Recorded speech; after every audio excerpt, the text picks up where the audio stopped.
Hello. Today I would like to read to you from On the Banks of Plum Creek by Laura Ingalls Wilder. Today's chapter is chapter 18, The Old Crab and the Bloodsuckers. When Laura jumped out of bed in the morning, her bare feet landed on a smooth wooden floor.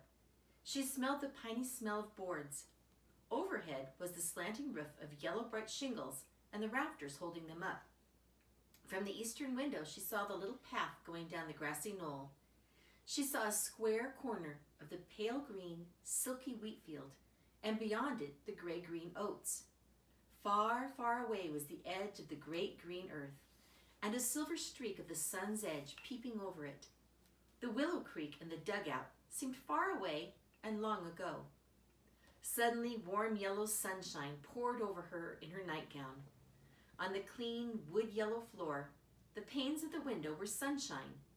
The little bars between them were shadow, and Laura's head in the nightcap, her braids, and her hands with all the separate fingers when she held them up were darker, solid shadow. Downstairs the lids clattered on the new fine cook stove. Ma's voice came up through the square hole where the ladder went down. "Mary! Laura! Time to get up, girls!"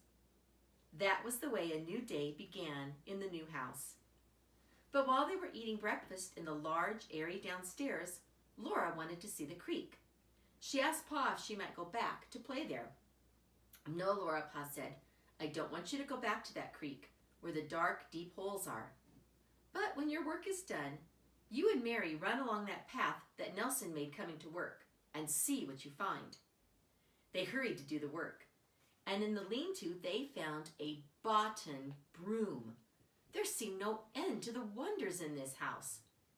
This broom had a long, straight, perfectly round, smooth handle. The broom part was made of thousands of thin, stiff, greeny-yellow bristles. Ma said they were broom straws. They were cut absolutely straight across the bottom, and they curved at the top into flat, firm shoulders. Stitches of red string held them tight. This broom was nothing like the round willow bough brooms that Pa made. It seemed too fine to sweep with, and it glided over the smooth floor like magic. Still, Laura and Mary could hardly wait to follow that path. They worked fast. They put away the broom, and they started. Laura was in such a hurry that she walked nicely only a few steps. Then she began to run. Her bonnet slid back and hung by its strings around her neck, and her bare feet flew over the dim, grassy path, down the knoll, across a bit of level land, up a low slope, and there was the creek. Laura was astonished. This was such a different-looking creek, too, so gentle in the sun between its low, grassy banks. The path stopped in the shade of a great willow tree. A footbridge went on across the water to level, sunny grass. Then the dim path wandered on until it curved around a tiny hill and went out of sight. Laura thought that little path went on forever, wandering on sunny grass and crossing friendly streams and always going around low hills to see what was on the other side. She knew it really must go to Mr. Nelson's house, but it was a little path that did not want to stop anywhere. It wanted always to be going on. The creek came flowing out of a thicket of plum trees. The low trees grew thickly on both sides of the narrow water, and their boughs almost touched above it. The water was dark in their shade. Then it spread out and ran wide and shallow, dimpling and splashing over sand and gravel. It narrowed to slide under the footbridge and ran on gurgling till it stopped in a large pool. The pool was glassy still by a clump of willows. Laura waited till Mary came. Then they went wading in the shallow water over the sparkling sand and pebbles. Tiny minnows swam in swarms around their toes. When they stood still, the minnows nibbled at their feet. Suddenly, Laura saw a strange creature in the water. He was almost as long as Laura's foot. He was sleek and greeny brown. In front, he had two long arms that ended in big, flat pincer claws. Along his sides were short legs, and his strong tail was flat and scaly, with a thin forked fin at the end. Bristles stuck out of his nose, and his eyes were round and bulging. "What's that?" Mary said. She was scared. Laura did not go any nearer him. She bent down cautiously to see him, and suddenly he was not there. Faster than a water bug, he shot backward, and a little curl of muddy water came out from under a flat rock where he had gone.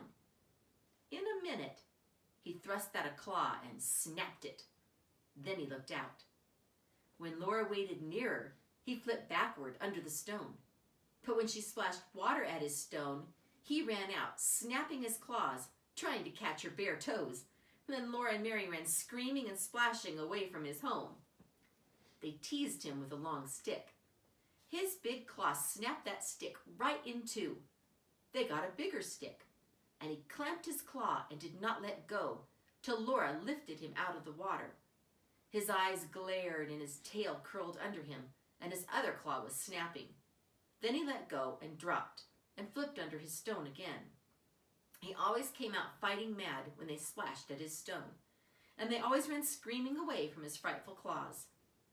They sat for a while on the footbridge in the shade of the big willow. They listened to the water running and watched its sparkles. Then they went wading again, all the way to the plum thicket. Mary would not go into the dark water under the plum trees. The creek bottom was muddy there, and she did not like to wade in mud. So she sat on the bank while Laura waded into the thicket. The water was still there, with old leaves floating on its edges. The mud squelched between Laura's toes and came up in clouds till she could not see the bottom. The air smelled old and musty. So Laura turned around and waded back into the clean water and the sunshine. There seemed to be some blobs of mud on her legs and feet. She splashed the clear water over them to wash them off, but they did not wash off. Her hand could not scrape them off. They were the color of mud. They were soft like mud, but they stuck as tight as Laura's skin. Laura screamed. She stood there screaming, "Oh, Mary, Mary, come, quick!" Mary came, but she would not touch those horrible things.